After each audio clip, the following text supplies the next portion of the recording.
హైదరాబాద్ శివారు ప్రాంతమైనటువంటి ఈ యొక్క పసుమైలారం ఇండస్ట్రియల్ కారిడార్లో అయితే భారీ పేలుడు జరిగింది.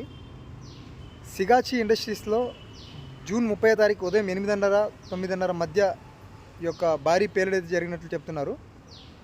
ఈ కంపెనీ వచ్చేసి 1989లో Sigachi chloro chemicals private limited అనే పేరుతో స్టార్ట్ చేశారు. ఈ కంపెనీకి సుమారు 36 ఏళ్ళ అనుభవం ఉంది ఒక ఫార్మా రంగంలో. ఈ ఫ్యాక్టరీలో డ్రగ్స్లో యూజ్ చేసే మైక్రో క్రిస్టలిన్ సెల్యులోస్ పౌడర్ అయితే తయారు చేస్తారంట. ముఖ్యంగా ఇది మెడిసిన్స్ షేప్ చేయడం కోసం అండ్ అలాగే డ్రగ్స్ని బైండ్ చేయడం కోసం ఈ యొక్క కెమికల్ అయితే యూజ్ చేస్తారు. ఈ యొక్క పటాన్ చెరువు ప్రాంతంలో సుమారు 4 ఎకరాల విస్తీర్ణంలో ఈ ప్లాంట్ అయితే ఉంటుంది. టోటల్గా ఇవి సిగాచి ఇండస్ట్రీస్కి 4 యూనిట్స్ అయితే ఉన్నాయి. హైదరాబాద్, గుజరాత్ అండ్ కర్ణాటకలో మొత్తం 4 యూనిట్స్ ఉన్నాయి.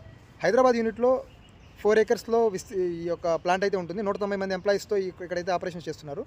కేవలం హైదరాబాద్లోనే 6,000 మెట్రిక్ టన్నుల సామర్థ్యంతో ఇక్కడైతే ఈ ఫ్యాక్టరీలో ప్రొడ్యూస్ చేస్తున్నారు ఈ యొక్క కెమికల్ MCCP అనేది. సో కీలకంగా ఇటువంటి ఫార్మా కంపెనీస్లో ఇంత పెద్ద బ్లాస్ట్ జరగడం నిజంగా చాలా బాధాకరం.